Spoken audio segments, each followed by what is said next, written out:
안녕하세요. 10분 동안 10분 즐기는 딥러닝의 에디입니다. 지난 시간에는 트랜스포머 네트워크라는 것이 무엇이고, 그 다음에 어떠한 배경화에서 등장을 했는지, 간단하게 어떠한 구조들을 가지고 있는지에 대해서 살펴보았습니다. 그렇다면 이번 시간에는 각각의 부분들에 대해서 한번 자세히 살펴보도록 하겠습니다. 우선 인베딩이라는 것에 대해서 살펴볼 텐데요.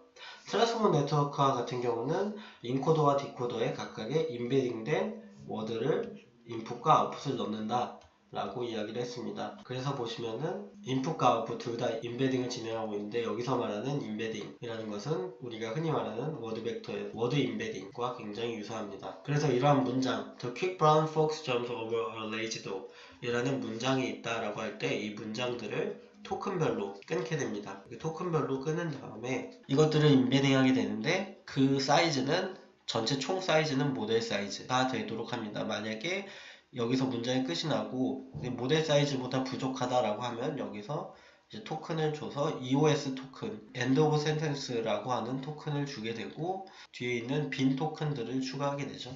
그렇게 해서 모델 사이즈를 맞춰주게 되고, 아웃풋 인베딩도 마찬가지로 진행을 하게 되는데, 아웃풋 인베딩의 가장 특징적인 것은 한 칸을 띄어 쓴다라는 것입니다. 이것은 우리가 앞으로 진행하게 될 그 아웃풋 프로버빌리티, 아웃풋 확률을 뽑아내기 위해서 이러한 어떤 구조를 가지고 있다, 한 칸을 띄어 쓴다라고 이해해 주시면 좋을 것 같습니다. 그래서 우선 인코더를 통해서 어떤 값이 나오고, 그 다음에 스타트라는 토큰만 있고 나머지는 마스크된, 나머지는 비어있는 그런 인풋을 넣어서 이것을 통해서 그 다음 문장, 다음의 첫 번째 문장, 날쌘이라는 것을 추측하는데 쓰이는 그러한 어떤 인풋을 위해서 인베딩을 한다라고 이해해 주시면 좋을 것 같습니다. 그 다음으로 포지셔널 인코딩이라는 과정을 거치게 됩니다. 포지셔널 인코딩 과정은 기존의 RNN과 CNN 등이 가졌던 장점들 중에 하나인 위치 정보를 반영한다라는 것을 가져오기 위해서 토큰의 포지션별로 어떤 특정 값들을 산출을 하게 되고, 그것을 인베딩된 인풋과 아웃풋에 더하게 됩니다. 보시면 사인 함수와 코사인 함수로 이루어진, 그리고 안에 포지션이라고 하는 변수, POS라고 하는 포지션 값들을 반영한 값들을 산출을 해서 그것을 바탕으로 아웃풋 인베딩과 인풋 인베딩 값을 더해서 그 다음에 최종적으로 새로운 값, 디코더와 인코더에 들어갈 값들을 산출을 하게 됩니다. 그래서 인베딩되고 인코딩된 인풋들과 아웃풋들을 각각 인코더와 디코더로 집어넣게 됩니다. 그렇게 해서 집어넣어진 값들이 멀티헤드 어텐션이라고 하는 과정을 거치게 되는데요. 여기서 말하는 마스크드라는 것은 아웃풋 프로버빌리티를 뽑아내기 위해서 그 현재의 토큰들과 이전의 토큰들이 있다고 할 때 그 다음 토큰들을 마스킹을 해놓는 그러한 어떤 과정을 거치는 어텐션을 말합니다.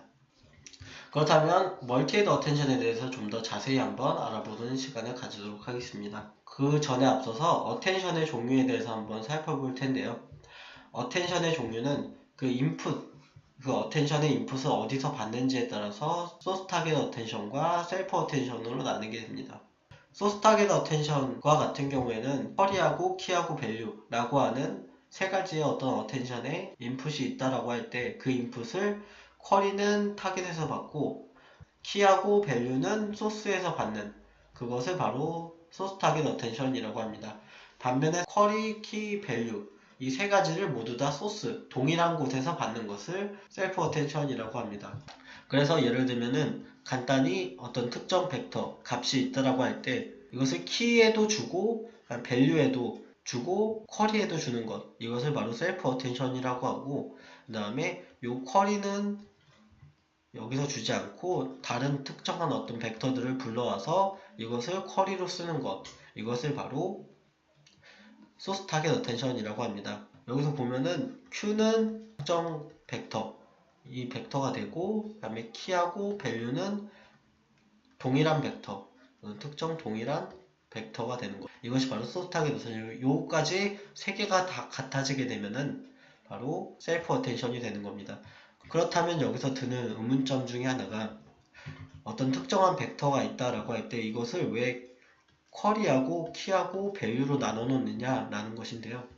이전에 우리가 살펴보았던 초기의 어텐션, 초기 어텐션 모델 같은 경우는 어떤 히든 유닛, 히든 벡터가 있다라고 할 때 이것이 어텐션 웨이트를 뽑아내는데 알파라고 하는 어텐션 웨이트를 뽑아내는 데도 쓰이고 그 다음에 이것이 또 에너지, 또 이것과 곱해지는 어떤 연산을 하는 데 있어서도 같이 쓰였습니다.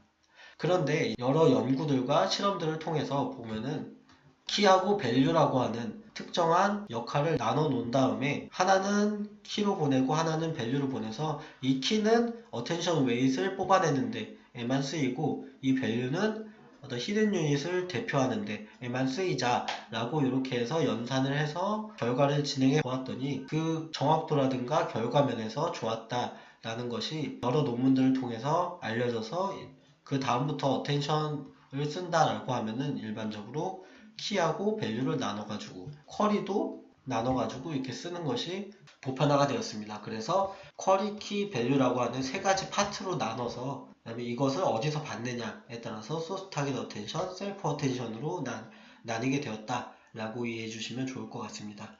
그 다음으로는 연산 방식에 따라서 어디티브 어텐션과 닷 프로덕트 어텐션으로 나뉘게 됩니다.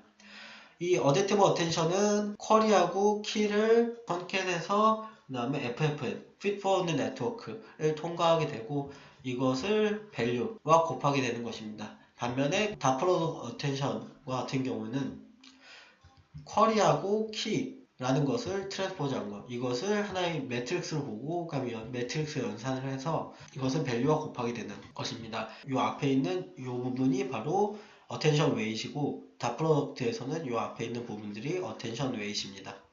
가장 큰 차이점은 어댑티브라고 하는 것은 이 값들 어텐션 웨이시 한 번에 나오는 것이 아니라 어댑티브 어텐션과 같은 경우는 하나의 어떤 쿼리하고 키하고 FFN을 거친 값들이 밸류하고 곱해지게 되고 그 다음에 어텐션 웨이시 산출되게 되는, 그러니까 어텐션 웨이시 하나 나오고 밸류 곱해진 다음에 또 어텐션 웨이시 또 하나 나오고 이런 어댑티브한 어텐션을 말합니다. 반면에 닷 프로덕트 어텐션은 한 번의 매트릭스 곱을 통해서 어텐션 웨이시 한 번에 나오게 되는, 1차적으로 한 번에 나오게 되는 것이 바로 가장 큰 차이점이라고 볼 수 있습니다. 그래서 이전에 우리가 어텐션 컨텐츠에서 살펴보았던 것이 바로 어댑티브 어텐션, 히든 유닛을 통해서 진행을 하고 뭐 S를 뽑아낸 다음에 Y를 뽑아내고 그 다음에 그것이 다음 또 어텐션을 뽑아내는 과정에 쓰이고 이러한 어떤 연쇄적인 순차적인 과정들이 바로 어댑티브 어텐션이고 여기서 우리가 멀티헤드 어텐션을 통해서 진행할 것이 바로 다프로 어텐션입니다. 그래서 구체적으로 멀티헤드 어텐션의 구조에 대해서 살펴보면은 이렇게 쿼리, 키, 밸류로 그냥 수용체를 나눠놓은 것, 그러니까 세 가지로 나눠놓은 것을 리니어 과정을 거쳐가지고 스케일 닷 어텐션을 하는데, 스케일 닷 프로덕트 어텐션 같은 경우는 닷 프로덕트 어텐션을 하는데 여기서 스케일링 벡터 값을 곱해주는 것을 의미합니다. 스케일링 웨이시 추가된, 그리고 그 다음에 이것을 소프트맥스에서 밸류로 곱한 것, 이것이 바로 스케일 닷 프로덕트 어텐션입니다. 그래서 여기 보면은 매트멀, 이거 트랜스포즈한 것을 멀티플하고 그 다음에 여기서 스케일이 추가돼서 스케일링을 한 다음에 곱해져서 스케일을 한 다음에 마스크가 필요하면은 마스크를 하고 마스크가 필요 없으면은 넘어가고 그 다음에 소프트맥스, 여기 있는 이 소프트맥스를 거치고 그 다음에 이것이 또 밸류하고 곱해지게 되는 이러한 과정을 거치는 것이 바로 스케일 닷 프로덕트 어텐션입니다. 그래서 이 과정들을 거치게 돼서 나온 값들, 여러 번의 과정들을 거치게 된 값들이 컨캣을 하게 되고 그 다음에 이것이 리니어 함수를 통해서 값을 내보내게 되는, 이것이 바로 멀티헤드 어텐션입니다. 그래서 그 다음으로 Fit for Network와 Output Probability에 대해서 알아보도록 하겠습니다. Fit for Network 같은 경우는 포지션 와이즈로 진행되는 우리가 일반적으로 알고 있는 Fit for Network다 라고 보시면 될 것 같은데요. 보시면 맥스 0, 이렇게 되어 있기 때문에 0보다 작으면은 0을 내보내게 되고 0보다 크면은 웨이트 바이어스 값을 내보내게 된다 라고 하는 렐로 액티베이션과 굉장히 유사합니다. 그래서 렐로 액티베이션을 사용해서 여기 Fit for Network 과정을 거치게 되고요. 그 다음에 마찬가지로 뭐 add and normalize, 그 다음에 residual connection을 하게 됩니다. 이전의 값들을 불러와서 그 다음에 이것을 바탕으로 add and norm을 하게 되는 거죠. 그 다음에 이런 것들을 통해서 나온 값들이 최종적으로 이제 output probability를 뽑아내는 과정을 거치게 되는데, 여기서 리니어 함수, 요 리니어 함수의 역할이 중요하게 됩니다. 이전까지는 아웃풋 임베딩 된 이 값들이 모델 사이즈라고 하는, 뭐 예를 들면 512라고 하면 512 차원의 벡터들을 통해서 이렇게 벡터들이 흘러갔습니다. 여기까지도 512 차원의 벡터가 있는 거죠. 하지만 이제 여기서 아웃풋 프로버빌리티 뽑아낼 때 이전에 설명드렸다시피 전체 워드 벡터에 각각의 하나의 위치를 줘가지고, 뭐 예를 들어 워드가 3000개면은 3000 디멘션의 벡터들이 있을 때 여기서 프로버빌리티를 뽑아내서 가장 높은 위치에 있는, 뭐 여기가 0.9면은 이 가장 높으면은 이 위치에 있는 단어가 다음 단어다 라고 예측을 하는 그러한 과정이라고 설명을 드렸기 때문에, 여기서 모델 사이즈와 워드 사이즈, 워드가 예를 들어 10,000개면은 512하고 10,000개를 이게 리니어 맵핑해주는 과정이 필요하게 됩니다. 그래서 이런 리니어 맵핑을 거쳐가지고 최종적으로 소프트맥스를 통해서 output probability 0과 1 사이의 값을 내보내게 됩니다. 그렇게 해서 레이블과 비교를 하게 되는데, 이전에 준비했던 레이블이 이렇게 0000, 100 이렇게 있을 때, 이 위치에서 예시에서 보면은 0.8과 1이 있을 때 아웃풋과 라벨을 빼서 그 차이를 줄이는 것, 이것이 바로 트레이닝의 목표라고 볼 수 있습니다. 그래서 트레이닝 과정과 테스팅 과정을 살펴보게 되면은 시퀀스 모델 트레이닝 방법을 쓰고 있는데, 시퀀스 모델이라는 것은 여기서 트레이닝과 테스팅 방법이 좀 차이가 있게 됩니다. 보면은 트레이닝 할 때에는 스타트 토큰을 넣어서 여기서 디코더를 통해서 아웃풋이 나오게 되고, 그 아웃풋이 들어가는 게 아니라 라벨, 이전에 준비했던 라벨이 다시 디코더로 들어가서 그다음에 또 아웃풋 2가 나오게 되고, 그 다음에 요 라벨 2가 또 들어가서 아웃풋이 나오게 되는, 하지만 요 사이에서 요 아웃풋과 라벨 사이의 차이를 줄이도록 하는 그 과정을 거치는 것이 바로 트레이닝 방법이고요. 테스팅 방법은 테스팅을 할 때에는, 우리가 실제로 실행을 할 때에는 보면은 스타트 토큰이 들어가서 디코더를 통해서 아웃풋이 나오면은 그 아웃풋을 다음에 인풋으로 넣게 됩니다. 디코더에 인풋으로 넣어서 그 다음에 또 아웃풋이 나오게 되고, 그 다음에 이것이 또다시 아웃풋 2로 들어가서 아웃풋 3가 나오게 되는 이런 어떤 시퀀스 연쇄 과정을 거치게 되는 것이 바로 트레이닝과 테스팅의 차이라고 볼 수 있습니다.